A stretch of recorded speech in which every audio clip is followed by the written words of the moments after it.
अस्सलाम वालेकुम जी, welcome to my YouTube channel. Pakistan में इस वक्त महंगाई अपने अरूज पर पहुंच चुकी है। जो करेंसी है वो डे बाय डे डीवैल्यू हो रही है। इन्फ्लेशन से बचने के लिए आपको क्या करना चाहिए? मुल्क डिफॉल्ट की तरफ जा रहा है। वो लोग जिनके पास आज से 1 साल पहले 1 करोड़ रुपए होते थे, तो ये समझ लो कि आज वो, अगर उनके पास 1 करोड़ रुपए आज भी मौजूद हैं, तो वो 1 करोड़ रुपए अब 1 करोड़ नहीं रहे। मतलब उस 1 करोड़ की वैल्यू अब आपकी 30-35 लाख रुपए से ज्यादा नहीं है।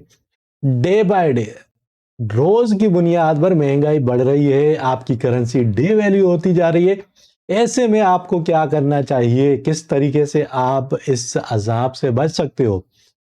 पाकिस्तान में इस वक्त बहुत तेजी से कारोबार तबाह हो रहे हैं, लोगों के बिजनेसेस तबाह हो रहे हैं, लोग बड़ी परेशानी में आ गए। बहुत सारी कंपनीज पाकिस्तान में बंद हो रही हैं। इस सिलसिले में अगर आप भी पाकिस्तान में रहते हो तो आप इससे कैसे बचोगे? आप किस तरीके से खुद को बचा सकते हो इन्फ्लेशन से? किस तरीके से मुल्क अगर डिफॉल्ट होता है तो उस डिफॉल्ट की वजह से आपके ऊपर जो असर होगा उससे कैसे बच सकते हो? सबसे पहले, अगर आपने पाकिस्तान में बैंकों के अंदर अपना पैसा रखा हुआ है या आपके घर में आपका पैसा पड़ा हुआ है, उस पैसे को यूटिलाइज करो, उसको रखा नहीं रहने दो। अगर उसको रखा रहने दोगे, आगे जाके उसकी वैल्यू कौड़ियों के बराबर हो जाएगी। क्योंकि अगर मुल्क डिफॉल्ट होता है, मुल्क के पास पैसा नहीं, क्योंकि आपकी गवर्नमेंट के पास कोई भी प्लान नहीं है कि मुआशी बहरानों से मुल्क को कैसे निकाला है। उनके पास कोई प्लान है ही नहीं। उनके पास सिर्फ एक प्लान है, आईएमएफ के पास जाओ, कर्जा लो और उस कर्जे से अपने मुल्क को चलाओ। मतलब एक ऐसा बंदा जो बेरोजगार है, जिसके पास कोई काम नहीं, जिसके पास कोई सोर्स ऑफ इनकम नहीं है, ठीक है, वो क्या करेगा? अपना दारोमदार चलाने के लिए, अपनी जिंदगी गुजारने के लिए जाएगा, एक बंदे से कर्जा लेगा, कर्जा लेके अपनी जो जरूरियात है उनको पूरा करेगा। अब जब कर्जा उतारने का टाइम आएगा तो वो क्या करेगा? उसके पास तो कोई रिसोर्सेज है ही नहीं, कर्जा उतारने के लिए कोई सोर्स ऑफ इनकम नहीं है। फिर वो जाएगा किसी और के पास, उससे कर्जा लेने की कोशिश करेगा। इसी तरीके से पाकिस्तान की जो मौजूदा हुकूमत है, उसके पास कोई प्लान नहीं है, उसके पास कोई लॉन्ग टर्म प्लान है ही नहीं कि मुल्क को आगे तरक्की कैसे दिलवाएं, ये जो मुआशी बहरान है इनसे कैसे निकला जाए। सिर्फ जाते हैं आईएमएफ के पास, कर्जा दे दो, कर्जा दे दो। इस वक्त आईएमएफ बहुत ज्यादा होशियार हो चुका है, वो आपके मुल्क को बर्बाद करने के पीछे तुला हुआ है। आईएमएफ ने ऐसी शराइत रखी हैं जो, अगर एक मुहिब्बे वतन लीडर होता, जिसकी हुकूमत होती पाकिस्तान के अंदर, तो वो कभी शराइत को नहीं मानता। लेकिन मौजूदा हुकूमत, इसके पास क्योंकि कोई प्लान नहीं है, तो ये हर नाजायज शर्त आईएमएफ की मानने के लिए तैयार है। अभी आईएमएफ ने शर्तें रखी हैं कि आप अपनी करेंसी को डीवैल्यू करो। बहुत ज्यादा डीवैल्यू किया गया है पाकिस्तानी रुपीस को, लेकिन यहां पर स्टॉप नहीं होगा, क्योंकि आईएमएफ की शरात इससे ज्यादा है। इससे ज्यादा मजीद करेंसी को डीवैल्यू करना है।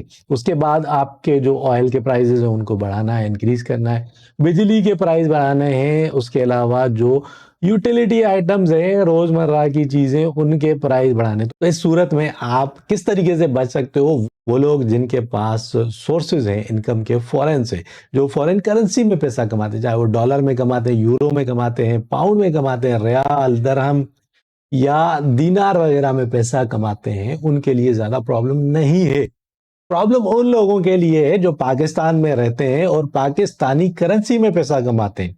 वो लोग फंस चुके हैं, क्योंकि उनकी इनकम तो नहीं बढ़ रही। एक बंदा है जिसकी सैलरी 50,000 60,000 रुपए है पाकिस्तान के अंदर, आज से 1 साल पहले भी उसकी जो इनकम थी वो भी इतनी ही थी, आज भी उसकी इनकम इतनी है। 1 साल पहले जो महंगाई थी वो 60% कम थी, आज जो महंगाई है वो 60% ज्यादा हो चुकी है। ठीक है, तो ऐसी सूरत में वो कैसे गुजारा करेगा? वो पहले 30-40 हजार में गुजारा कर लेता था, आज के इस दौर में 50-60 हजार भी उसके लिए पूरे नहीं पड़ेंगे। मतलब जितनी उसकी इनकम है उससे ज्यादा उसके जो अखराजात हैं वो बढ़ रहे हैं। तो ऐसी सूरत में आप अपने पैसे को यूटिलाइज करो, आप ऐसे कंट्रीज के अंदर जाके इन्वेस्टमेंट करो जहां से आपको डॉलर्स में, यूरोज में, पाउंड्स में, दरहम्स में, रियाल में इनकम आए। अब बहुत सारे लोग कहेंगे यार हम कैसे करें, हम तो पाकिस्तान में रहते हैं, हम जाके बाहर इन्वेस्टमेंट कैसे करें? ठीक है, तो इन्वेस्टमेंट करने के लिए बहुत सारे तरीके कार हैं। आप स्किल सीखो, आप ऑनलाइन सेलिंग शुरू कर दो। आप ऑनलाइन सेलिंग पाकिस्तान में नहीं करो, आप अपनी ऑनलाइन सेलिंग दूसरे ममालिक में करो, यूएई में करो, आप अमेरिका में करो। ठीक है, इसके लिए बहुत सारे कोर्सेज अवेलेबल हैं यार। आप यूट्यूब के ऊपर जाओ, फ्री ऑफ कॉस्ट लोग आपको सिखा रहे होते हैं। इसके अलावा आप पाकिस्तान में अगर प्रॉपर्टियां खरीद रहे होते हो तो वो प्रॉपर्टियां खरीदना छोड़ दो। आप अपनी इन्वेस्टमेंट दूसरे कंट्रीज में करो, यूएई में करो, तुर्की में करो। वहां आपको जो प्रॉपर्टीज हैं वो जिस तरीके से पाकिस्तान के अंदर, इंडिया के अंदर या दूसरे ममालिक में इंस्टॉलमेंट पे प्रॉपर्टीज मिलती हैं, ठीक उसी तरीके से आप यूएई में भी इंस्टॉलमेंट के ऊपर प्रॉपर्टीज खरीद सकते हो। तुर्की में खरीद सकते हो या डिफरेंट कंट्रीज है, यूरोप के अंदर खरीद सकते हो, यूएस में खरीद सकते हो। तो अपनी जो इन्वेस्टमेंट है, अपना जो पैसा है, उसको उन कंट्रीज के अंदर लगाओ।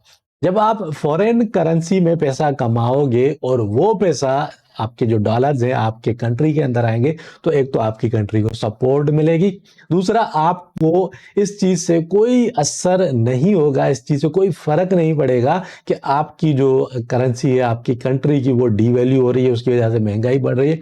क्योंकि आप तो डॉलर्स में कमा रहे होगे, आप रियाल में कमा रहे होगे, आप दरहम में कमा रहे होगे, तो आपको कोई फर्क नहीं पड़ेगा। तो एक छोटी सी वीडियो थी, अगर वीडियो अच्छी लगी है तो लाइक और शेयर जरूर कीजिए, चैनल को भी सब्सक्राइब कर दीजिए और मुझे दीजिए इजाजत। फिर मिलते हैं किसी और वीडियो में, तब तक के लिए अपना ख्याल रखिएगा।